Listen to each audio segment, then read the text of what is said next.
Hello and welcome to another exciting episode of Have Game Will Travel. I'm your host, Bennett Newsome, also known as DamnitBennett out there in the gaming community.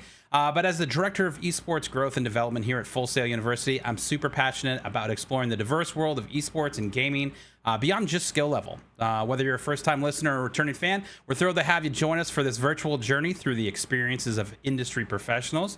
Get ready to engage with our guests and learn from their perspectives. But remember to submit your questions in chat, and we'll feature them here on the show. But sit back and enjoy the ride. Let's kick off another episode of Have Game Will Travel.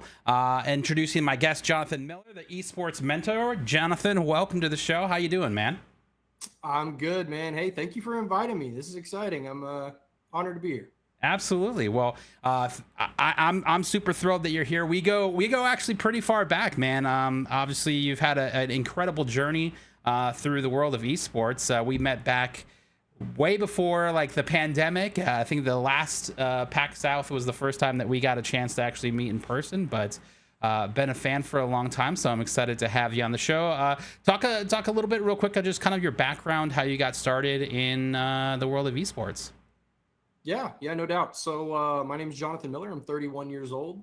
So I'm an ancient gamer. I'm an elder gamer already. I think that's what happens when you hit your 30s. No, but I got started in the industry as a player. When I was in middle school and early high school, I learned about MLG and Halo 2 and instantly was hooked. Dropped everything else I was doing, said I'm going to pursue professional gaming. Took me a couple of years to get there, but toward the decline of Halo is when I reached pro status and played that for several years and obviously loved it. I'm a Halo guy through and through. And then that drove me to kind of want to stay within the industry. So thankfully got a chance to do some broadcasting work after my Halo career, which was kind of freelance. And, there wasn't a whole lot of opportunity there to make money and make it a full-time gig because it was all, it came and went.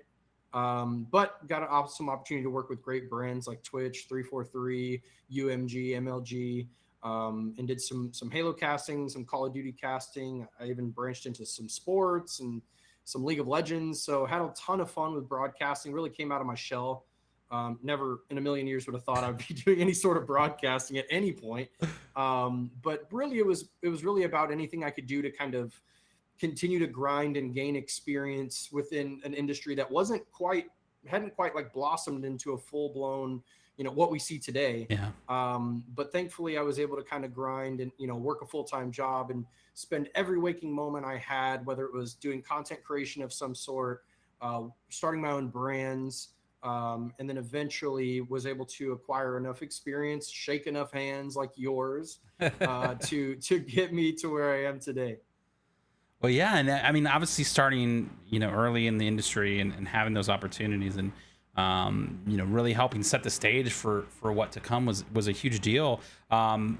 Was obviously gaming something that was in your household growing up, like that was just a thing that your family did, or is this kind of a new area for you? Yeah, no, I think probably my earliest gaming memory that's super fond is I want to say it was for the Nintendo, or maybe it was the first PlayStation. I forget what console it was, but it was NFL Game Day '97. Okay. And Terrell Davis was on the cover. It was, I've been a fan of football since I was real little, and I would play that with my dad. And then, watching my dad play Tomb Raider, the first one on PlayStation 1.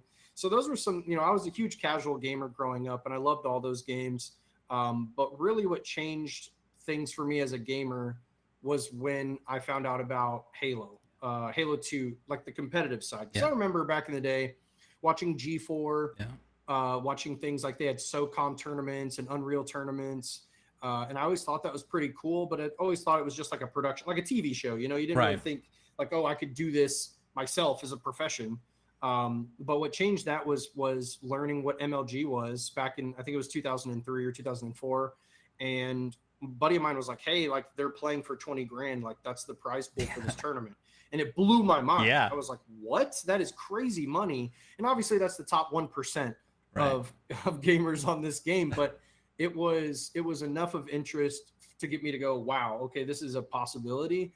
And then all my interests changed. And from that moment on, I became a competitive player. And obviously, like the height of, for those of you who know MLG and like the height of it was insane. I mean, we had 280 teams sold out every single event. It was hyper competitive right when Halo 3 came out.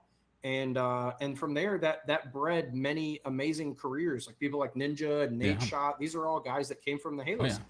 So yeah, I was really lucky to grow up with those guys.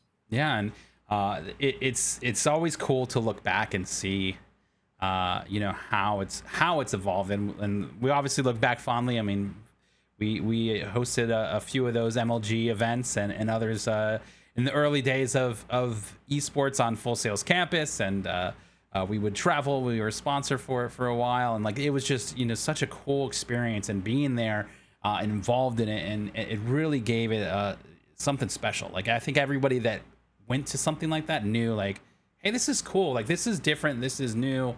I hope it's successful. And I'm glad to see where it's gone. It's obviously taken a little bit of time, and had some adjustments like anything, but it's really been something that has really inspired a lot of people across the industry, including yourself, obviously, and congratulations on publishing your book, Esports and the Business of Twitch Streaming, an insider guide to building a career in gaming. I gotta support you, bro. That's amazing. Thank you. Tell us a little bit about the inspiration behind the book and what readers can expect from it. Yeah, so the book was it started off as something that, again, one of those things I kind of stumble in my career into things that I never thought I would ever do. The book started as something that would be like, hey man, this would just be cool to do. And, probably in the last year and a half or so, I've been flirting with the idea of where I found myself was I never had like a specific lane of content creation. I was always like the gamer, right, and the player, like the ex-pro player and broadcaster, right? But right. I never really picked a lane and kind of niched down, which is a big part of what I talk about in my content now. But in the past year and a half or so, I was like, you know what? Like, I really have turned into someone who just loves the educational side of esports. Like, I love talking to new people who are aspiring pro players or just people that want to work inside of the industry. So, indirectly, I've been helping people do that for the past many, many years. So then, recently in the past year and a half or so, I was like, I just need to lean into that. And so that's kind of where the inspiration for the book came from. I wanted to be able to share my knowledge and share my expertise and try to help people in some way. And content creation is obviously one of the most popular ways that people can get started in this industry. So I was like, you know what, let me lean into that and do something. And I just kind of sat down and started writing, and it just came together really easily. So the book is really about, if you're somebody who is interested in content creation, or if you're just interested in learning like the business side of esports, I really dive in, share some things that I've learned throughout my 14-year career. And then also gave some tips and got very specific, some insider tips, as I like to call them, for people to kind of help them break into the industry. Yeah, it's incredible. I'm excited to dive into it. It came today. I was like, better get here on time. That's awesome. So I was super stoked. But I just had to showcase this because I told Jonathan that my friend was going to dig his hat, and sure enough, there it is in chat. Digging the hat. So shout out to the boys. This is from Bussin' with the Boys, Taylor Lewan and Will Compton. Big fan of those guys. They have some awesome merch. That's awesome. Cop the dad hat. So obviously, I think one of the first times that we met was through Vast, right? Do you want to talk about Vast a little bit real quick? Yeah, no doubt. So Vast came to be in a really funny way, actually. So Vast is a digital marketing company. It still is running to this day, that specializes in incentive giveaway campaigns. So basically, it offers incentive for people to engage with the client and with Vast for chances to win some really cool prizes, and also highlights client content. So it's just like the new age way to market and advertise. But how it started was, around 2015. Myself and the other two co-founding members, which is Trey and Cody, big shout out to those guys, close friends of mine. And we were working for a company that was kind of doing giveaways on Twitter as like a fun way to kind of gas our brand a little bit. Yeah. And we obviously we come from the Halo space. Trey and I were playing at a high level there, so we obviously knew a lot of the Halo guys there. So we connected and said, hey, you want to give away a PC with us, and we'll just kind of like drive engagement that way. And we started noticing that they were popping off and doing really well. Yeah. And then we talked to our boss at the time, and we were like, hey, we think we should probably lean into this. Like, we were doing marketing for our brand, and we were like, hey, this is going really well. We should like lean harder into these giveaways because they're great. And he was like, no, it's just for fun, like just a waste of time, whatever. So we're like, okay. And then, 1 or 2 times we did it again. And then after like the second or third one, we were like, there's something here. Yeah. Wait a second, right? We need to lean into this because people are loving this. So eventually we're like, screw it. We're just going to start our own brand and do giveaways. And so we reached out to some of our close friends in the Halo space, and we're like, hey, do you want to do some giveaways with us? And we launched a couple, and they did really well. And then we soon after were able to do one with Ninja. Yep. Tyler is a good friend of all of ours that we've been playing with him at Halo, competing against him in Halo for many years. So we were close with him, and he was like, sure, let's do it. And that was right at the peak of his climb at Fortnite. Like, Fortnite had launched. There was like a lot of popularity there. Streamers were starting to people were finding out who Dr. Lupo is and all these other guys, right? And then it just absolutely, we kind of grew alongside Ninja. Like, there was a big spike, and then from there it just took off and became this really, really big entity. And yeah, so it was really special. And then obviously, as a digital marketing company, it gave us the ability to, we would go to conventions and hang out with, brands and influencers, gave us the ability to work with content creators and help them grow, gave us the ability to bridge the gap for brands that were needing the exposure to, the gaming audience. Yep. And it was kind of one of those timing things that just happened like at the right time. And now it's one of those things where brands they have to get younger, like they have to get to the younger consumer, and VAST was a great way to help them do that. Yeah, definitely a great vehicle. And I think like you guys learned like a ton of really good like insight and then also strategies, through that whole process. Do you have anything that maybe you could share as far as like, obviously we have a lot of younger and aspiring content creators and hopeful pro players in the world of esports here at Fulsa. Any advice that you could, share with them about, maybe a different strategy into the industry? Sure. Yeah. There's a lot of things that can happen, but now it's maybe more competitive than it's ever been. Right. Yeah. And the one thing I would say is don't let that deter you. My strongest piece of advice that I can give, and I mention it a lot, is that you can afford to lose money, but you cannot afford to lose a bad relationship. Yep. So, again, like opportunities will come and go. You'll have chances to earn money. You can work a whatever job and get the, pay the bills. But at the end of the day, the relationships that you build and the interactions that you have is what's going to help you grow your career. And that's just the truth, right? Like I'll use our relationship, Bennett, like you and I. Yeah. When we first met, it was like, obviously I don't expect everybody to be super charismatic, right? Like that's one of the things the VAST guys, like myself, Trey and Cody, that's one of the things we did well, was that we're very charismatic and we're goofy. So it's like, it's really easy to break the ice. And I'm not saying that you have to be that person. It certainly helps if you are, right. But you don't have to be that person necessarily. But what I mean is, like, when we first met, the first thing that we started doing was just bantering and having a good time, right? Yeah. Like we weren't talking about work. We weren't talking about the specifics of what you were doing or what I was doing there. We were just bantering at like a bar or something, just having a laugh and just joking about random things. We did that for a couple hours. Yeah. and then the business stuff comes out, yep. right? So the point I'm trying to make is that when you can add value to somebody else, whether that be through some form of entertainment, a useful piece of advice, a helping hand, offering to do something, whatever it looks like for you, that's the best way to grow those relationships, because you never know what happens on the back end, right? Yeah. Like naturally, when you meet people, most people are naturally going to grow themselves in some form or fashion, professionally, personally, whatever, right?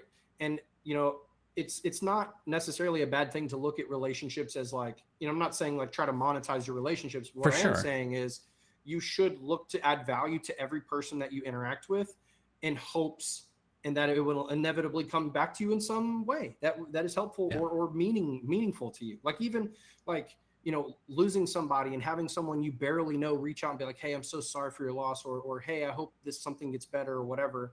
Those little micro interactions are seeds that you're planting within those individuals that can then grow into something fruitful. So you need to approach every relationship like that.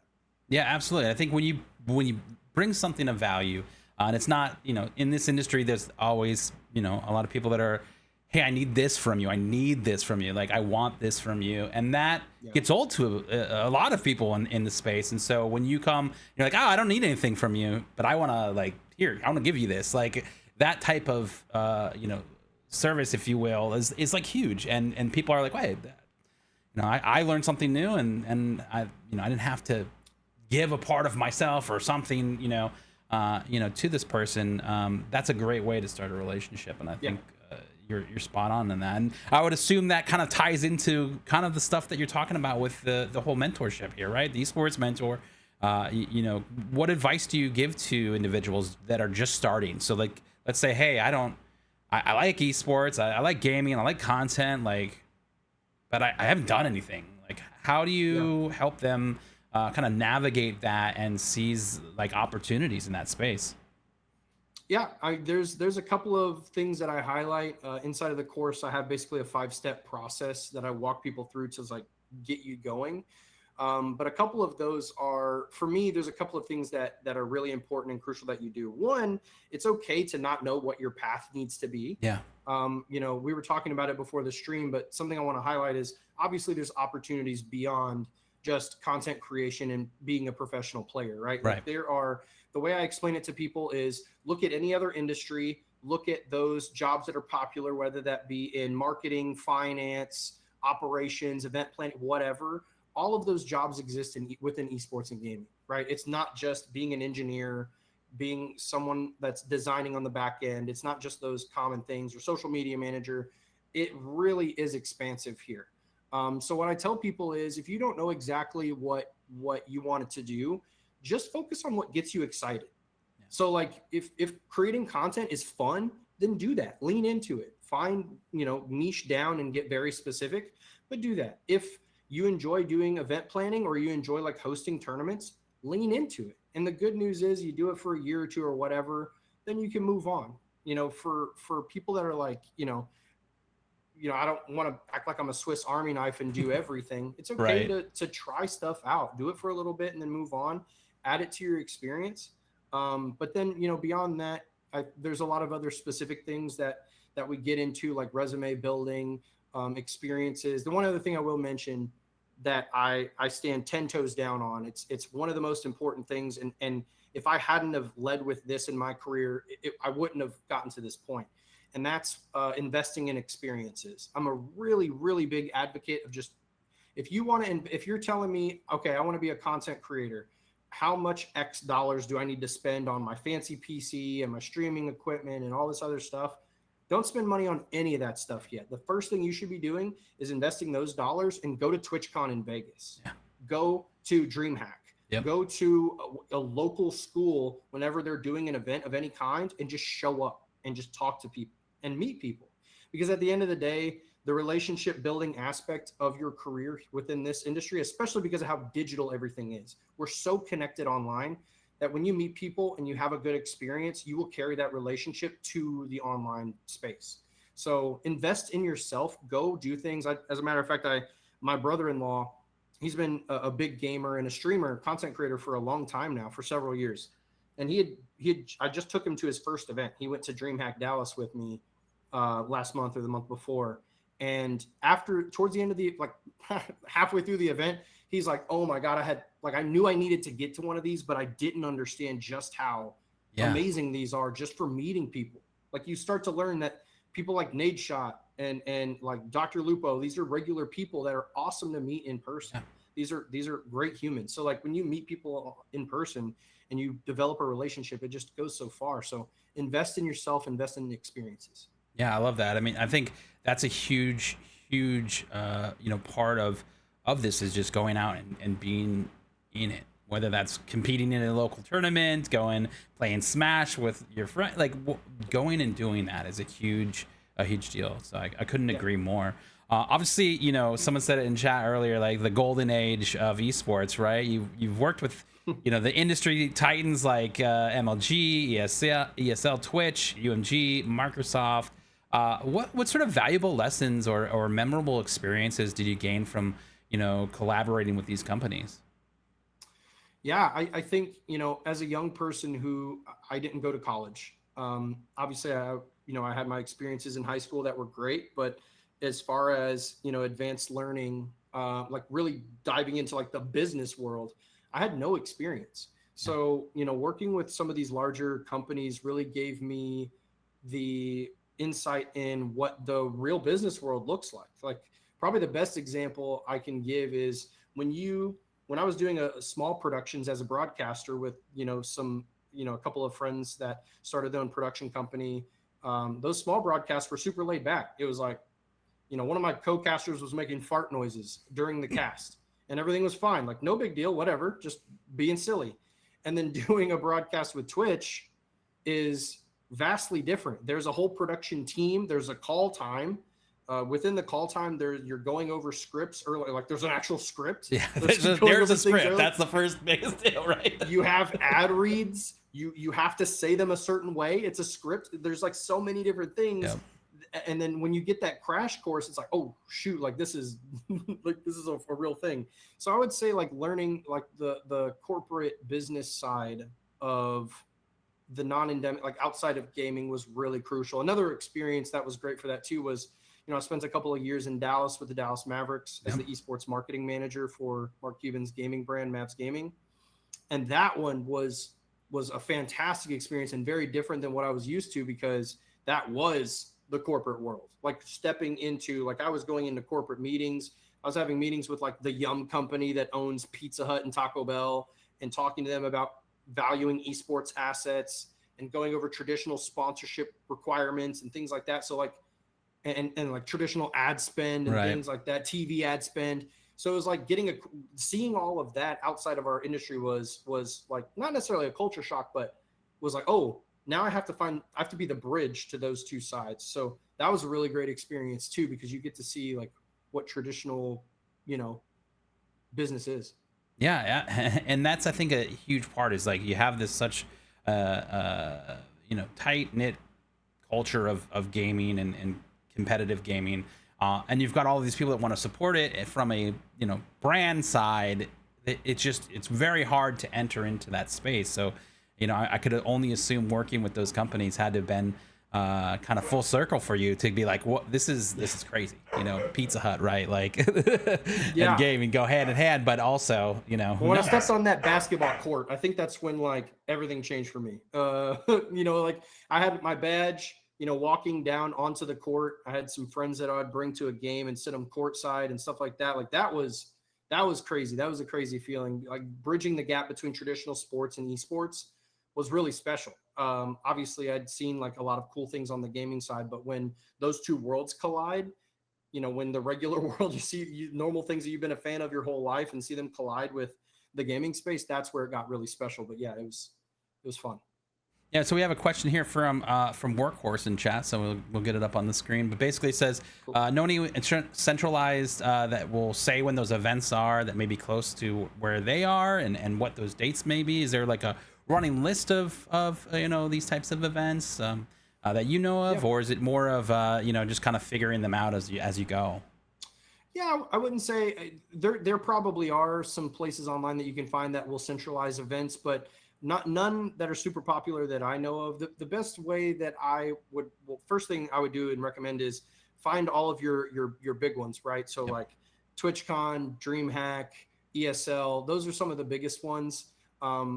Aside from that, what I would recommend you do is there's a really powerful tool that not many people like to use, but it's fantastic, and that's Facebook. So utilize your local Facebook searches and finding groups. So like, for example, if you're a big fan of League of Legends, no matter where you live, I promise you there is a group of folks in your city that play League of Legends that do something along those lines. Yeah. So attach yourself to that, follow it, and then you'll probably find when those small little things pop up. Discord is another great example. For those of you who've been using Discord for a long time, there's like a really good discovery tool for it now. Yep. So you can literally just search those types of things. So I would say just get active in your community, in your local community, and see what pops up. As for like the national and like global stuff, those few that I mentioned are probably the biggest ones that you shouldn't miss out if you can help it. Yeah. Next DreamHack is at Atlanta in December, I want to say. I believe so. But they have stops in obviously Dallas. They did San Diego this year. Whether that continues, well, we don't know yet. They've done Anaheim before as well, right? We have one here in Orlando called GCX, which is the Gaming Community Expo. Another great resource, especially if you're in Orlando or you want to come to Orlando. It's going to be happening August 4th through the 6th. I probably have those dates wrong, but you can go to gcxevent.com, check that out. But another great thing to meet creators, meet other like-minded gamers. I mean, that's the whole idea of a lot of these places is, you go find your people, and that's a really cool part of a lot of these big events. And if you're, especially if you're into esports, this past Dallas DreamHack was incredible. I mean, you could go watch CS:GO, you could go watch Halo, you could go watch Collegiate Rocket League and Fortnite. There were just so many things happening from a competition standpoint that you were busy all day long. So very cool stuff. Obviously a huge topic, and I think something that's super important to us here at Full Sail is the importance of promoting diversity and inclusion in the gaming and esports space. How do you kind of twine that into your mentoring work?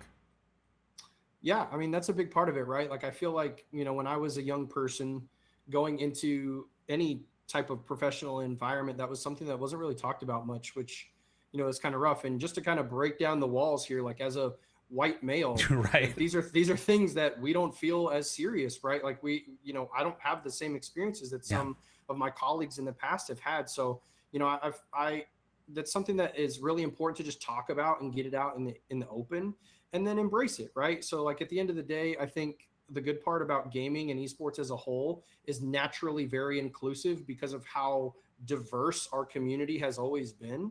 So, it makes it really easy to have that dialogue here. A lot of people of all different types of backgrounds are welcome within our community. It's at the end of the day, like when we're playing Smash together, like we're just playing Smash. It doesn't matter what your background is. So I think leaning into that is super important. Getting it out in the open and talking about it is super important. And that's part of what I preach in the program too, is like, hey, like some people who don't look like me are going to struggle harder. Like that's the reality of our world, unfortunately. But the best thing you can do is equip yourself in the best possible way, approach every situation in the most professional manner you can, and you're going to rub off on the right people eventually. And at the end of the day, the right type of people are the ones that you want to interact with, and you'll find yourself in better situations for that reason too. Yeah, absolutely. Do you have any successful stories that you have had in your journey so far?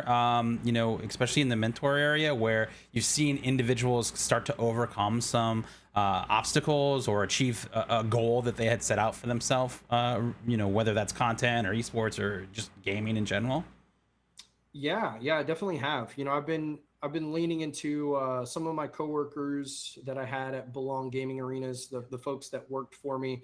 I pulled them into the program right away and was like, hey guys, we're going to work on this. Many of them are a bit younger. They're young adults, same as my brother-in-law. So some of these folks, like naturally I'm helping some of the younger folks out, and it's fun because I was them. I was you.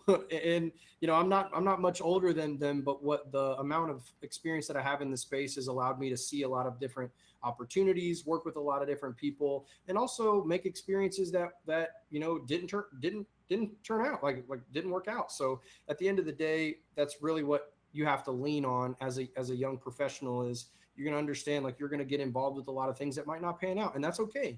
Everything you do is experience. And that's probably one of the most important messages I've given a lot of the people that have come into the program so far, is things that you've accomplished.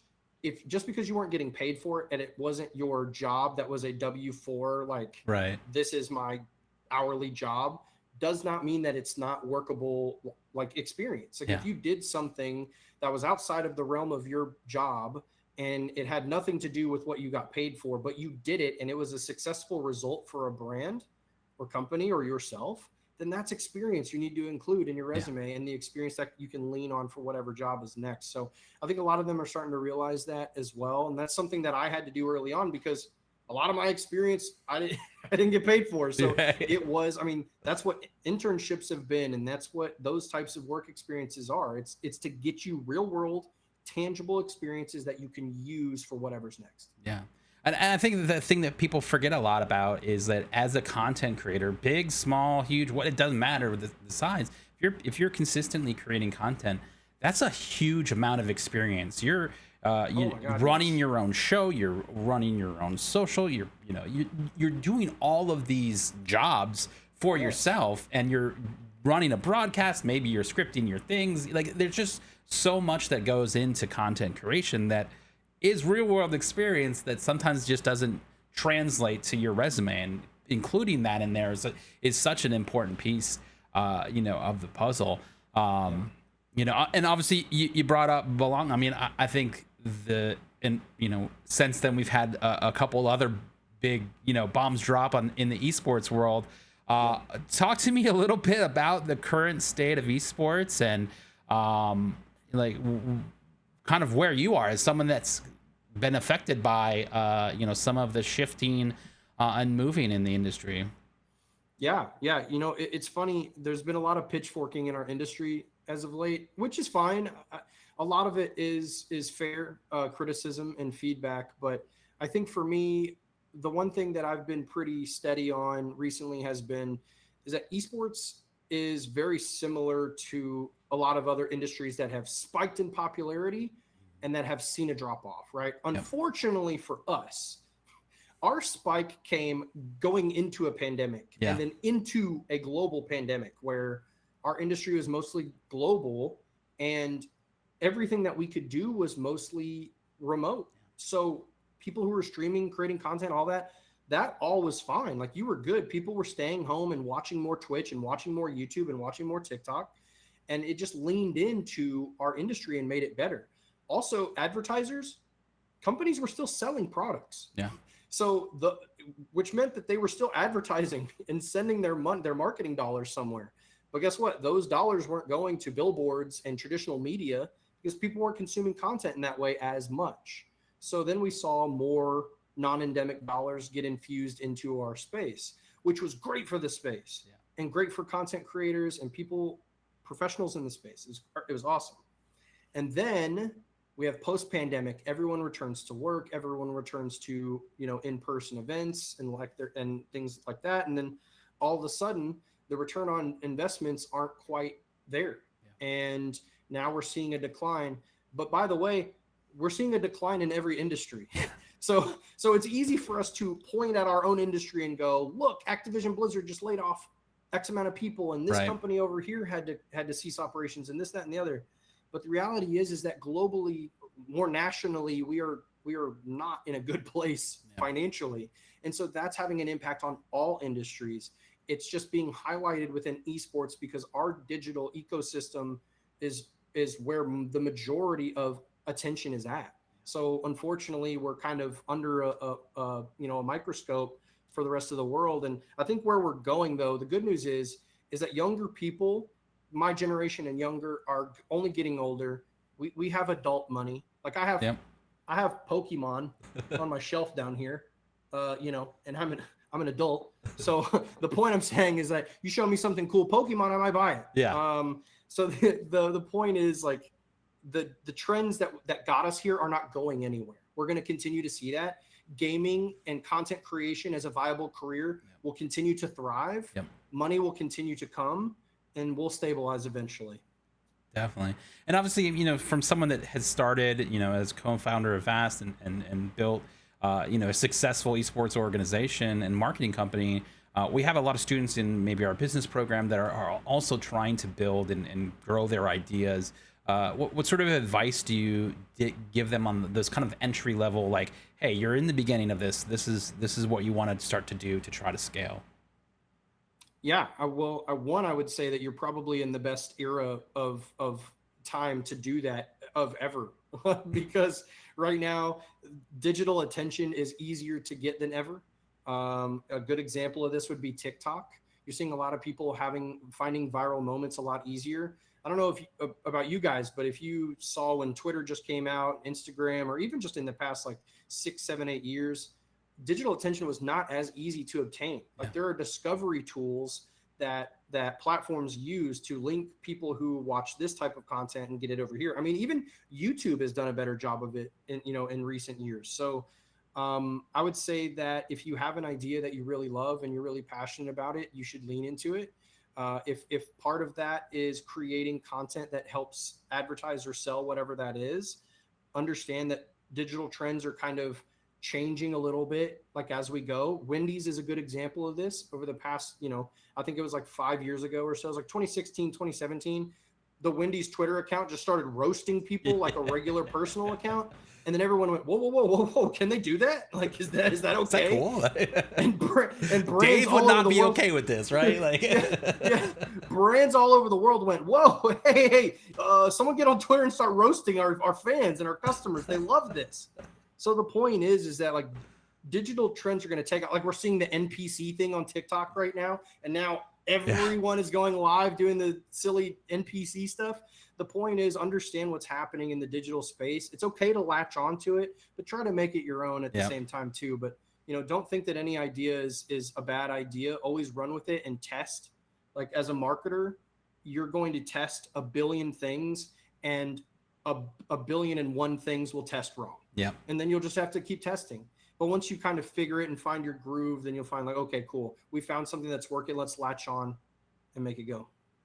Yeah, I like that. And you see that all the time on TikTok, right? Like you try one thing, that's okay, it was good. You try another, and then you're like, you find that thing that you did, and then you keep focusing on that, right? And now your channel's basically doing the same thing but in different ways, right? Like exactly. That's how it works sometimes. So I think content anyone's going to make is original. Like, let's call it what it is. No one's going to make this new crazy content. Like Mr. Beast is trying to do it, but he has millions and millions of dollars that he's sinking into videos to create that content, and he's doing it the best in the world right now. But at the end of the day, like don't be afraid to take something that's working and kind of shift it a little bit, make it your own, give it your own flavor. And then people will appreciate that, they can see genuine content when they see it. So as long as you're doing that, then you'll be fine. Yeah, absolutely. And, obviously, the real joy of this conversation for me is that you have had a piece of almost all of these different like industries that are inside of esports, right? We talk about that. There's so many opportunities for careers in esports just because there's just so many avenues to go down, and you've kind of dabbled in every one, which is really nice. So like the broadcast side, right? We have a broadcast degree here at Full Sail on the School of Dan Patrick Sportscasting, which is huge. We've have grads come out of that or in the CDL. Lando is a grad of that program, and one of the things that I think we see in a lot of up and coming talent in the esports space is like looking for opportunities, to get their foot in the door. What sort of advice would you give to up and coming, broadcast talent to get not only the exposure that they need to get it in the door, but to really have those conversations with the leaders in esports? Yeah, I would say for broadcast talent, like you really have to have some body of work out there that will help kind of advocate for what you're creating. And the good news with broadcasting is that you can just create your own content and put it out there. Yeah. So like, for example, what I did for one of my Halo, there was a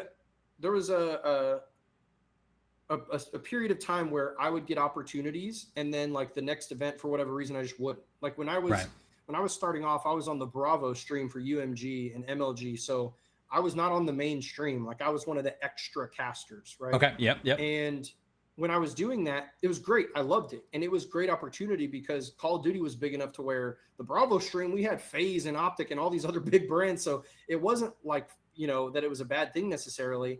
But what happened eventually is like, I'd get an opportunity and then maybe I'd miss out on one. Like the next event, they would hire different casters. Right. And so I started taking gigs for free. And then when I was doing gigs for free, sometimes I would beat out other casters because I was able to do that. Then I would be able to get some tape out there, and then I would use some of the VODs, send them out, and try to like get some other games going. And then beyond that, I remember there was one time there was a Halo event that was happening that I didn't get invited to. So what I did was I basically restreamed it and like turned the volume down and did my own commentary over it. And then, you know, that gave me an opportunity to have more content that I could share. So being able to put together like a slam reel of the content that you've done, whether it's stuff you just organically make yourself, like a good example too is like if you're trying to be like a video editor, you can just edit clips from VODs that are public and just make your own reel and then share it with somebody. Like hey, random creator that I really enjoy watching, I noticed you don't have any clips on your YouTube. I made this clip reel of your stream last night. Like, can I just make clips for you? And then all of a sudden you're involved. You have this great body of work that's building, and then you turn it into, you literally create a career for yourself. Yeah. You create a job. Yep. So for broadcasters, you know, it feels tricky because there's a lot of talent out there, but I promise you there is more production work that's needed than there are casters. Like, there's so much opportunity for broadcasters right now because of what's happening. Like, for example, like what Full Sail is doing and what other universities and even schools at the K through 12 level, those places are creating productions. They have tournaments and they need broadcasters. They have random high school, like they just pull random kids. Hey, do you want to broadcast our tournament? Do Smash, here you go. And then they just do it. So I was at one earlier today, like no joke. Yeah. So if you're interested in broadcasting, there is so much opportunity there, especially right now, because it's getting esports productions are growing. It's not, there's not just like a monopoly on like, here's this Call of Duty tournament, it's the only one. There's, you know, collegiate leagues, there's high school leagues, there's middle school leagues, there's nonprofits, there's all these different like organizations that are hosting tournaments that need broadcasters online. You don't even have to go anywhere. You can just do it online. So there's a lot of opportunity there. Yeah, absolutely. We got another question from chat here. It comes from Batbud24, and their question is, what advice would you give to someone who is brand new in esports and content creation? And then I don't know if the question is that they are building a podcast or building a podcast ? Yeah. I see what you're saying. Like building a podcast. Okay, cool. So yeah, well, for one, the first thing I would say is get connected to the communities that you love. So if you are someone, I've been using League a lot. If you're a big fan of Valorant and you love the game and that's kind of what gets you excited about esports, then you should be following all the bigger creators on Twitter. You should be subscribed to them on YouTube. You should be in their Discords.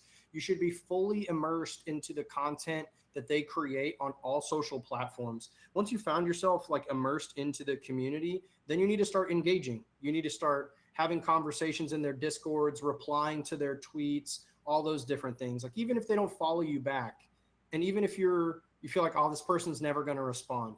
I can't tell you how many times I probably tweeted at like Walshy or T Squared or one of the classic Halo guys a billion times, and they never responded because they didn't know who I was. And then all of a sudden I had one event where I broke out a little bit, and then they're like, oh, I know that name. Yep. And then boom, the seed that was planted, again, going back to like dropping seeds, that seed grew into something. And then now I consider myself and Dave Walshy like really good friends. I love him to death.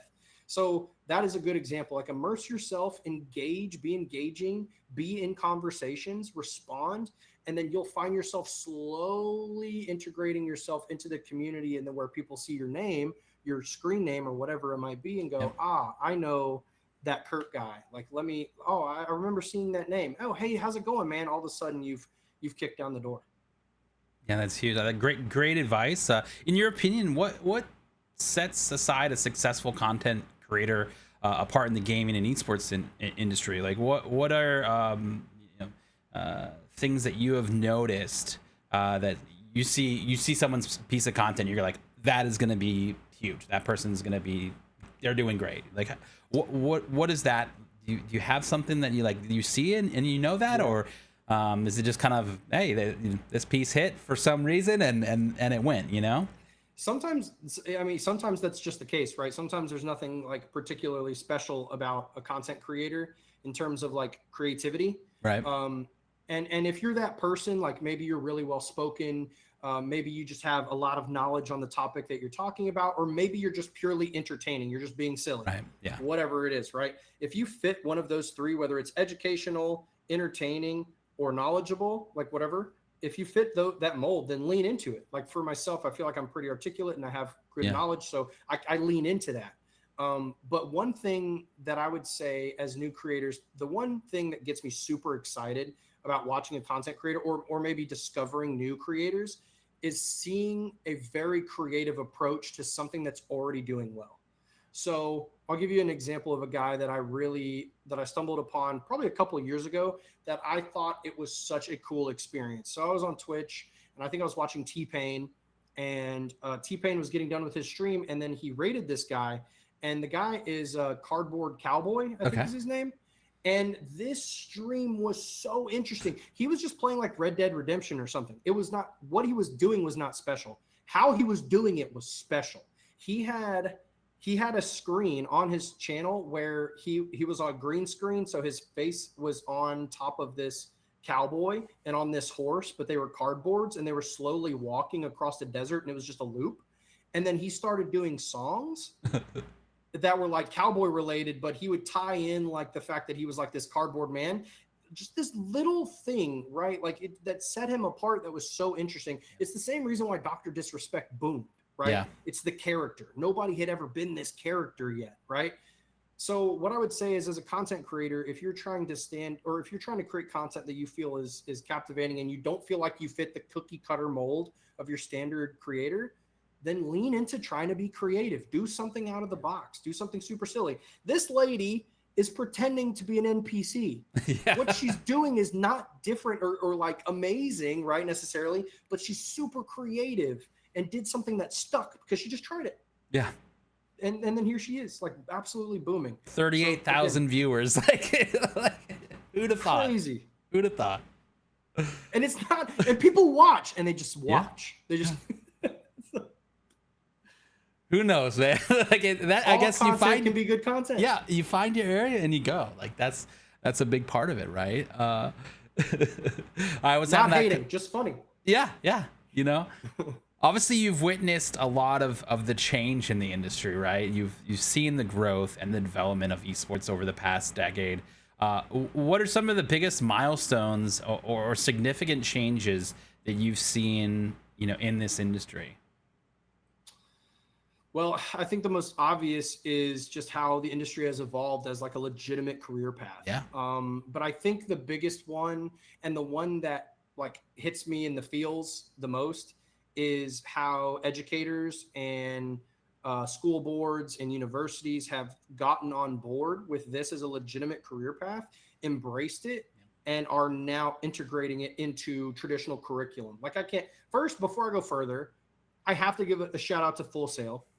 Not because I'm here, right? Thanks for giving me the platform, but because Full Sail was really and honestly the first university to get on board with gaming as a legitimate career path and not like shun their students or people who are interested. And I'm talking like almost 2 decades ago, like for the longest time. Like I'll never forget the experience. It was like MLG Orlando, I think, which is where they hosted it, and it was a great venue. And there were like superintendents and like people that were really high up in the university that were there shaking hands, like, this is great, good luck to you, that type of thing. Yep. So when you have people of influence, our educators, our parents, when you get endorsement from those individuals, it feels, when that weight comes off and you feel like what you're doing as your passion is not a waste of time, and you have a legitimate shot to make it something you love and create a career out of it, then it's like the chains come off and you just feel so free. And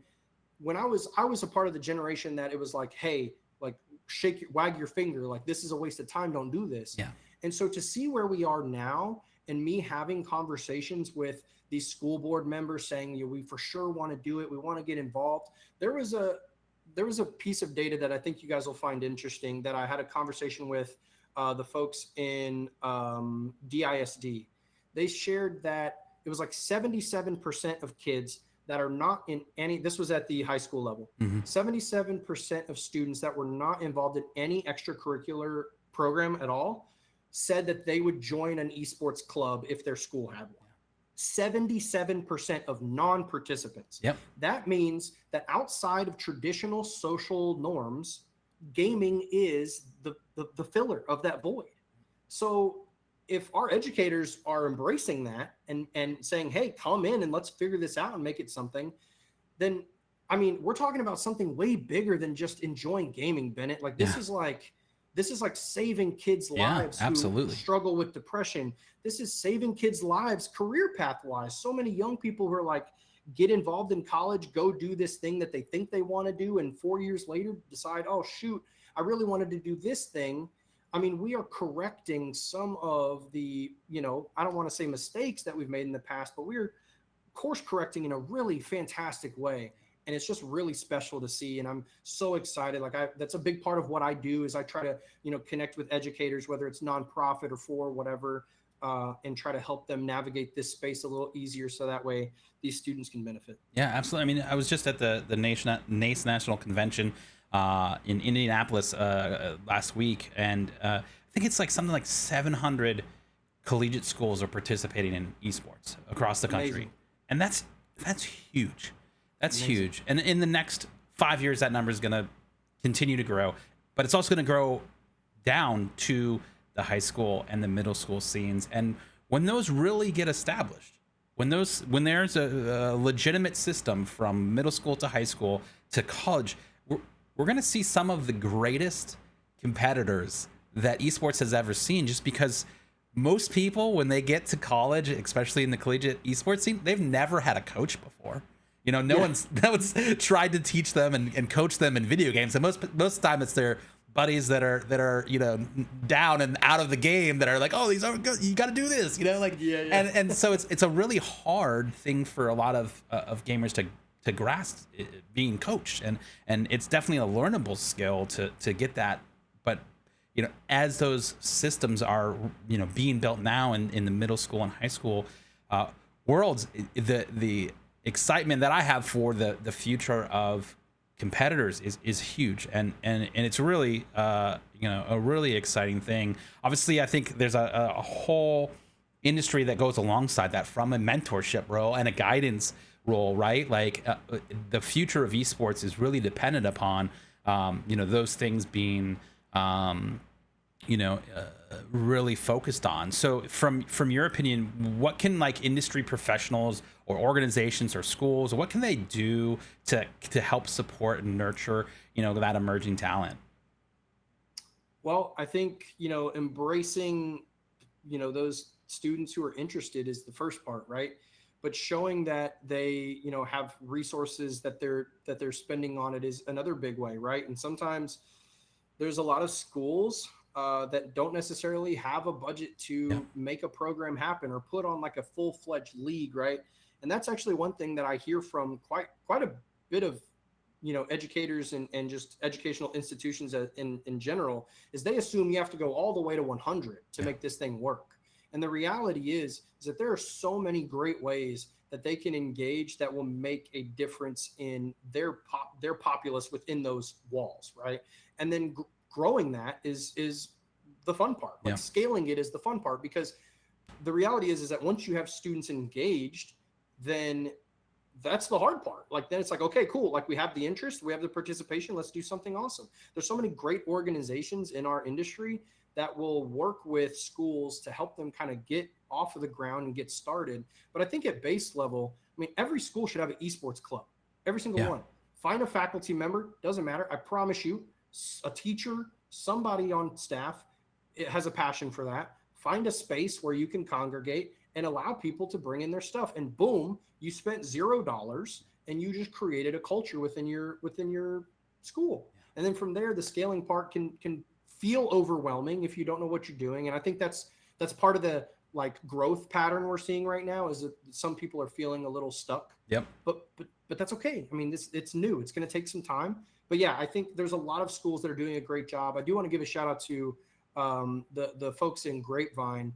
Kyle Berger, I think is his name, who's leading the program down there and has been for esports at the at the high school, middle school level, they're doing a fantastic job of that. And there's other programs all throughout the country that are doing a really good job too. So I think just following those folks in their lead will really go a long way. And obviously Full Sail, you know, absolutely the founder of educational esports foundation is within Full Sail. So if you're a student at Full Sail, just understand, the pedigree there, you chose the right place to go, because these folks understand our industry, understand how to nurture it. So it's just exciting. Like the education side of it just gets me so pumped up, because I was that young kid who was like, just going to lean into this dream that I have, but it seems like such a pipe dream. And now that it's worked out and that it's working out for others, it just makes me happy. Yeah, absolutely. We do have another question here from chat. Said, more recently, I'm getting out of esports at a international level. And I'm looking to go into grassroots esports. How could I go about approaching a school that I may create a position where I can bring gaming to secondary high school environments with my experience leading my own org and organizing or participation in two Apex LANs? Yes. So, John, I will say that the easiest way to go about that is to, reach out to the folks who are local in your community, whether it's like high schools or middle schools. You will eventually reach somebody where it's like, okay, we'll get you to the right person, like the person who's leading the charge on this for us. I promise you, there's a local school that needs this type of help. What I would say is, instead of leaning into, hey, this is what I think you should be doing, maybe lean in and say, hey, I'm an expert in the Apex Legends space, and I know quite a bit about first-person shooters and competition. Would you allow me to come in and like help you organize a club? Like the best thing you could do is say like, hey, I can help you in this way. You don't have to pay me. I just want to be like a community leader for this initiative for your school, and then get it built up. Help add students to the program, get it going. And then once you have that going, then guess what? Teachers and faculty are going to talk to other teachers and faculty within their school districts and in the state. And they're going to say, oh, we started this thing with this gentleman named John and blah, blah, blah, blah, blah. And all of a sudden it turns into something greater. That's how it gets started. So I'd say, like maybe not lean in with Apex because it's a shooter, and those are typically frowned upon in like the K through 12 space. But if you're talking collegiately, maybe it's easier that way. It could be collegiate. That's totally fine too. And start there, and then, build it up over time. You don't want to jump from like 0 to 100 in a space where people don't really know where they don't know where they want to go yet. Create it for them for free. Just be like, hey, I'm gonna set this up for you. And then all of a sudden you're a community leader in esports for X school. Absolutely. And I think it's like Smash is a great example of this. You could probably go anywhere in the country and find some sort of weekly, if not monthly, Smash event happening at a local, pizzeria, or, comic shop, like where at literally like, it's happening. Anywhere. Yeah, it's happening everywhere. And I know it may not be Apex, but these things are happening, and maybe figure out a way to include Apex, and start building and scaling from there. Obviously you may need to, cozy up with the LAN center somewhere, that can provide, the space and the PCs to have your event. But that is a great way to get something started, and then just let it kind of grow from there. Obviously I want to give you time to promote yourself and where people can find you, but we do have another last minute question from chat from Urban Nerds. Is there any advice on someone trying to enter in the community management side of esports? Yes, Urban Nerds. The best thing you could do, become a Discord expert. I've been pounding the table on this. As a matter of fact, I'm going to have a YouTube video releasing soon on my channel. So great segue, Urban Nerds. But yeah, become a Discord expert. So Discord is the most powerful social media tool in the world, in my opinion. And the reason for that is it is where everyone congregates online. We pay attention to our phones and our devices like never before in the world. And not everyone, most people have Discord notifications on, and most people check their Discord more than their text messages or their emails. So becoming a Discord expert and understanding what it takes to create a server, understanding what it takes to manage it, understanding the features that you can add and the discoverability to what you can do to a server, and then showing that value for whatever community that you really love. So in Bennett's example with the FGC, like imagine you reach out to a couple of places that have known Smash events in your city and you say, hey guys, do you guys have a Discord? If they say no, create the Discord, manage it, and invite people. If they do, join the Discord and be engaging enough to become a moderator. Once you become a moderator, then you slowly start to teach yourself and slowly start to manage and have more responsibility until eventually you're cultivating community. Discord is the best way to build community, hands down. So just become a Discord expert. Absolutely. That's it. That's right there. Discord is such a powerful tool. 100%.